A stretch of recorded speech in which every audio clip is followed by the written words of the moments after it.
Olá, meus irmãos, minhas irmãs.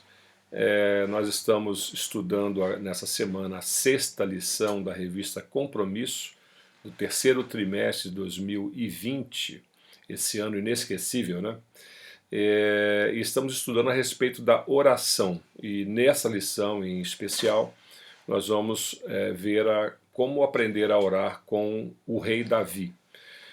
O texto base para essa nossa lição, esse nosso estudo, ele se encontra em 2 Samuel e também no Salmo 18, que tem mais ou menos o mesmo texto com algumas pequenas diferenças.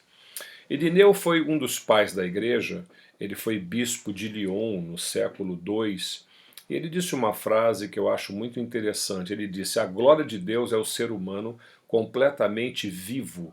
Eu penso que essa frase descreve, se encaixa perfeitamente na vida do rei Davi. Davi ascendeu ao posto de obscuro pastor mirim, né, ao maior rei da história de Israel. É impressionante a trajetória de Davi. Davi marcou a sua geração, como nos diz o livro de Atos dos Apóstolos, porque Davi, na verdade, havendo servido a sua própria geração, pela vontade de Deus, dormiu. Atos capítulo 13, verso 36. Davi foi autor da maioria dos salmos, que orientaram assim a adoração da nação de Israel, bem como também esses salmos têm inspirado a fé dos cristãos ao longo dos séculos, né? No final da vida, Davi ele fez um balanço da sua trajetória, né? É comum, a gente vai amadurecendo e faz um balanço assim da nossa vida. E esse balanço ele está registrado tanto lá em 2 Samuel capítulo 22, bem como também no Salmo 18. E nesse balanço da vida de Davi, que ele fez da sua própria vida, ele nos ensina algumas importantes lições sobre oração. A primeira é que nós precisamos aprender a orar não apenas para Deus ou a Deus, mas precisamos orar também com Deus. Isso nos ensina nos primeiros versos desse texto de 2 Samuel e também de Salmo 18, onde Davi testemunha, nos dá conta de que a sua vida está mergulhada em Deus. Fica muito claro que a razão da existência de Davi é Deus, não é outra coisa a não ser Deus, né? Deus é a sua rocha, Deus é a sua fortaleza, Deus é o seu libertador, Deus é o seu escudo, Deus é a sua torre alta. Davi demonstra ter muita consciência do que Deus é para ele, do que Deus significa para ele. E tudo o que Davi fez, tudo que Davi percebeu a respeito de Deus, Davi colocou na sua vida de oração. É interessante, à medida que Deus ia sendo revelado para ele, ia sendo revelado para o seu coração, Davi ia incorporando Deus e a sua natureza, né, a sua compreensão a respeito de Deus na sua vida de oração. Davi não registrava nos salmos apenas conceitos eruditos acerca de Deus. Davi não era apenas alguém que estava interessado ou curioso acerca de Deus.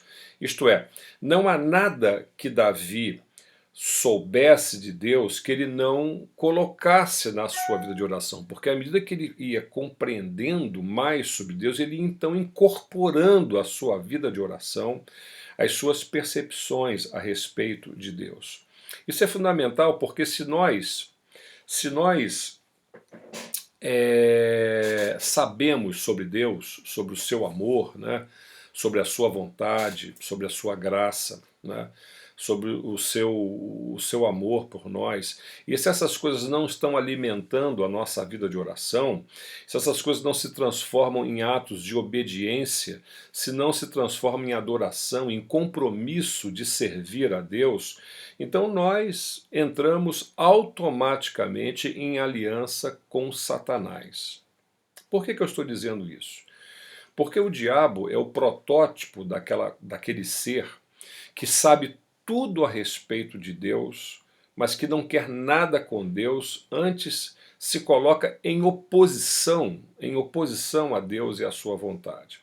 Por isso, nós precisamos aprender com Davi que orar não é apenas saber coisas sobre Deus. Não é apenas uma ação que direcionamos para Deus, mas nós oramos a Deus juntamente com Ele, sabendo, conhecendo, compreendendo e experimentando Deus e sua vontade na nossa própria vida. A segunda lição que aprendemos aqui com Davi é que ao orar precisamos ter consciência dos atos de Deus na história. Isso aqui é muito importante, né? A partir do verso 8, Davi descreve a história do povo de Deus de um modo poético, né? Ele utiliza imagens muito fortes, né, vibrantes, para falar dos atos de Deus na intervenção na história e a intervenção na vida do povo de Israel, né? Davi menciona a libertação no Egito, ele menciona também o livramento no Mar Vermelho, ele faz referência às alianças do Sinai. Davi demonstra ter consciência de que Deus não é apenas um observador da história. No verso 20, Davi declara o seguinte: deu-me ampla liberdade e livrou-me, pois me quer bem. 2 Samuel 22, verso 20. Davi demonstra entender também que Deus está contando com ele para levar adiante essas ações que Deus está fazendo no meio da história, essas intervenções que Deus está realizando na história do seu povo. Por isso ele diz: deu-lhe ampla liberdade, né? O chamado de Deus para nós consiste exatamente na possibilidade de construir o futuro juntamente com Deus, com Ele. Para que seja assim, eu preciso então prestar atenção no que Deus está fazendo hoje na história e orar a Deus pedindo: Senhor, tudo o que o Senhor está fazendo hoje, por favor, não me deixe de fora. Por favor, inclua-me nos teus planos. Eu quero ser contado entre aqueles que estão construindo a sua vontade, construindo o seu futuro. Eu quero ser contado entre aqueles que são cooperadores do Senhor na construção da sua vontade.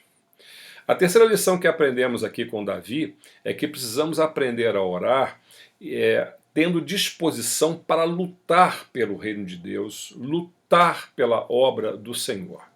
Nesse trecho da poesia de Davi, ele fala como Deus o preparou para a batalha, né? Davi se apresenta disposto assim a realizar a vontade do Senhor. Claro que dentro das circunstâncias do seu tempo, claro que dentro das limitações da sua época, mas Davi estava lá com o seu coração totalmente colocado nas mãos do Senhor, a fim de que Deus pudesse usá-lo, né, a fim de que a sua vontade pudesse ser experimentada. A vida do Espírito de Deus em Davi é o que torna possível a sua luta. Mesmo sendo o mundo um lugar, né, que apresente assim tantos obstáculos para a vontade de Deus, Davi sabe que o seu trabalho é parte da solução de Deus para esse mundo. Por isso precisamos aprender a orar com Davi, quando ele diz: com o teu auxílio posso atacar uma tropa, com o meu Deus posso transpor muralhas. Salmo 18, verso 29. E por último, precisamos orar com a coragem para mudar. É isso que Davi nos ensina nesse texto, porque no final da sua oração, Davi adora a Deus. Um coração que adora também é um coração que se rende, né? Que se rende a Deus. Davi é um homem rendido nas mãos de Deus, é um homem entregue nas mãos de Deus. Davi é um homem que se entregou nas mãos de Deus completamente, sem reservas. Davi se fez amigo de Deus. Davi é um homem segundo o coração de Deus. O que isso ensina para a nossa vida de oração? Ensina que orar é abrir mão da nossa vida, a fim de depositá-la nas mãos de Deus. E o que acontece quando nós fazemos isso? É uma coisa muito interessante, né? Extraordinária, na verdade. Acontece que Deus aceita a nossa vida e depois Ele a devolve para nós, muito melhor do que nós poderíamos imaginar. Foi isso que Jesus quis dizer quando disse: quem tentar conservar a sua vida, a perderá. e quem perder a sua vida, a preservará. Lucas 17:33. Quando Deus nos convida a depositar a nossa vida nas mãos dele, nas suas mãos, ele não o faz apenas para atender às nossas necessidades, mas principalmente para nos transformar a nossa vida. Davi era um menino quando Deus o chamou, e desse menino Deus fez um pastor de ovelhas, e de um pastor de ovelhas Deus fez um general, e de um general Deus fez um grande rei, o maior rei da história de Israel, e de um rei Deus fez um homem segundo o seu coração. Que Deus nos abençoe, que Deus nos guarde, que Deus continue nos ensinando a orar segundo a sua vontade.